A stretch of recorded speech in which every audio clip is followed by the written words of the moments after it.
We welcome you back to the program. We're 1 week away from Election Day, and hopefully you've had a chance to look over your sample ballot and look at all the different propositions and people that you're asked to vote on. One of those is joining us on the program today. Mr. Keith Rodenhuis is with us today. Keith, welcome to the program. Hey, thanks for having me, Rob. Good to have you with us. You're running for the job of county treasurer. Now, I think a lot of times people confuse that with the assessor. You don't say how much my property's worth and what my taxes are, you just collect them. Correct. Yeah, it's the office of the treasurer tax collector, so it's the assessor who actually assesses your values and decides how much you need to pay. Yeah. And it's my office that sends out the tax bill, so a lot of times people's anger is misdirected at my office, which is understandable. Another part of your responsibility is dealing with the county's money from an investment standpoint. We all remember a few years ago things were a little unsettled, I guess, here in Orange County would be the polite word for it. And there were some problems along the way. We've had a couple of people fill that job since then. What's our investment package look like right now in the county? Well, it's a very boring investment package, Rob.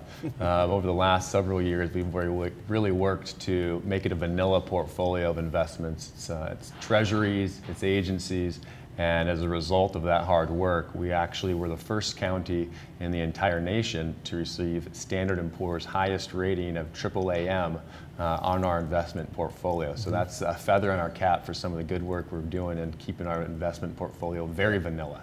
It was very sexy back in the day. In fact, so much that 60 Minutes did a story on it, and they tried to get people to explain what the county was invested in. Even people who knew what they were talking about had a hard time making it clear. So it sounds like it's boring, but good that you've simplified the program down there. Your background is interesting in that you have been a stockbroker. That's an unusual path maybe for this job, maybe not. Yeah, you know, I never really anticipated running for Orange County Treasurer. The opportunity just kind of presented itself, but my background played a role in getting me to this position. I'd been a stockbroker for Morgan Stanley, Dean Witter, State Farm Financial Services, so I've been in the market investing in stocks and bonds, and I know what Wall Street's up to, and that you really have to do that, roll up your sleeve type of research if you want to get a positive return. All right, well, it sounds like you're working hard on all of that.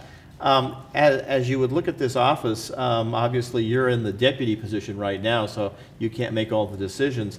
If you should get this job, what are some of the changes you might bring to the department? Yeah, well, I've already identified a few of the areas where I think we can cut costs. One of the things that we do during the tax drop season is we've been open on Saturday, which is really nice for those people who want to come in on Saturday and pay. But what ends up happening is we have to pay overtime to our employees. So that's an area that I would look at, maybe cutting something so we can keep costs down. We've cut our budget every year. We've reduced our costs by up to 60%. So we have a track record of doing those things. We've won government innovation awards for streamlining services, and those are the types of things that I want to continue moving forward and cutting budgets and doing those types of things. One of the big issues in government today is government employees. Do you anticipate cutting staff, adding staff, staying where you are as far as the people that would work for you? Yeah, our staff is pretty static. We have about 100 employees. I would never anticipate adding more employees. We're adequately staffed as it is. Our people work really hard. I have a great team there of professionals. So we wouldn't need to add anybody, and at the same time, we don't need to cut anybody either. One of the things you said you maybe would cut back on would be like those Saturday hours and some of that overtime. So that certainly would be a savings going on right there. One of the things you're going to be responsible for if you should get this job is helping with the budgets with our schools, and we think that that's all controlled at the local, you know, the Saddleback Unified School District Board and the Irvine School Board and the college trustees and all that.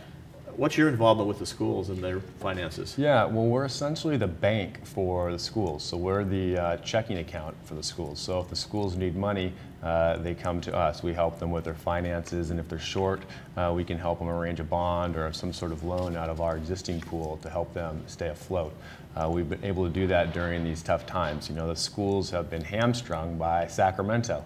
They haven't been getting those dollars down that they deserve, that they've been promised, and we've been trying to find unique ways to help them weather that storm, and we've been successful in keeping them above water, and they've got some great leadership there too. Okay, let's talk a bit about that tax collecting process, because a lot of people I know In this community, for example, really that's done indirectly. Yeah. Not everybody gets a tax bill because of the way the corporations are laid out here. But for the average homeowner, they get that tax bill every year, and I guess you still let us pay it in 2 increments, which is a little bit less of a bondage for all of us.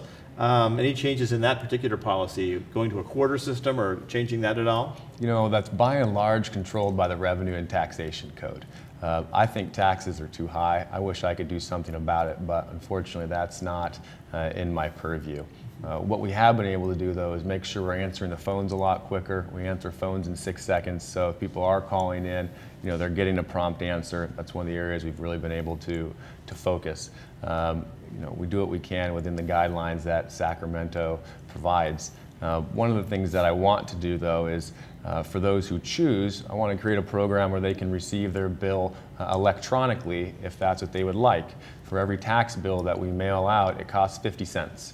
So for every person who opts to receive their bill online, we're saving the taxpayers money, and really that's what it's all about. Obviously, people on Social Security, it's done electronically. A lot of people that work, their checks are deposited electronically. Many people today, a lot of people are paying their bills electronically on their home computer. So it's not a foreign concept, I think, to most people. So that would be probably pretty well accepted by a good portion, I think, of your county here. Yeah, it's about innovative government. We all think government could be more smart and less dumb.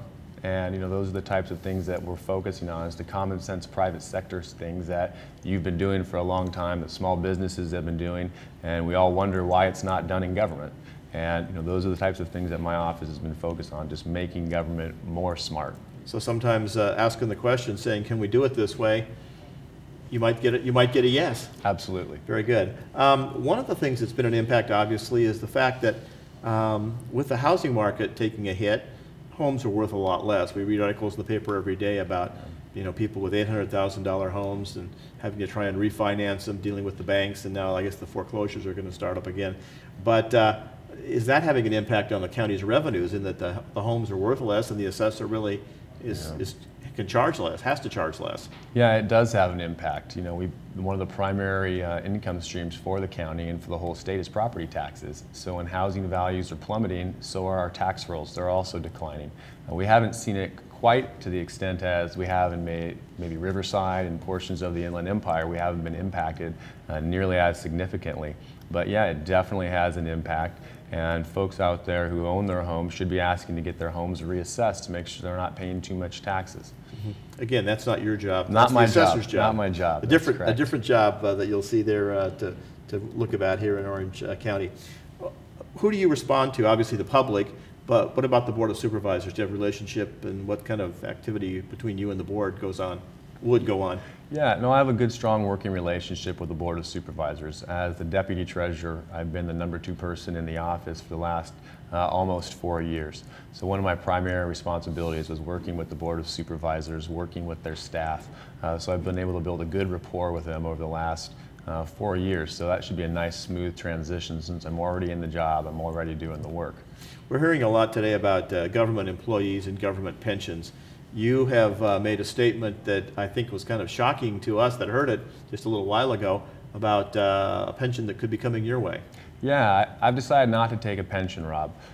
We all hear about the skyrocketing costs of pensions, and I think it's not sustainable. I think most folks believe it's not sustainable. Well, the first way of coming up with a solution, in my estimation, is not being a part of the problem. So I've decided that I will not take a government pension. Instead, I'll work and I'll save just like you do and just like your viewers do. It should be an even playing field between the public sector and the private sector. This is public service. This is not get rich off the public. So that's one of the pledges that I've made. Well, obviously your background in the investment field, hopefully that's allowed you to be creative, shall we say, and do the right thing for you and your family on that one. You're going to be busy the next few days, the next week, and then you'll find out a week from tomorrow, I guess, the final results, and find out if you'll be moving your office in a few days. Absolutely, yeah, it'll be a busy few days. We have a lot of hands to shake, a lot of babies to kiss, keep getting the word out about our campaign. We appreciate you coming by today. Thank you for joining us on the program today. Thanks for having me, Rob. Keith Rodenhuis, a candidate running for the treasurer's job here in Orange County, a person that would collect your taxes and, more importantly, I think, deal with our county's investments as well. We'll be coming back with more as our program continues for you here on Channel 6 TV. you.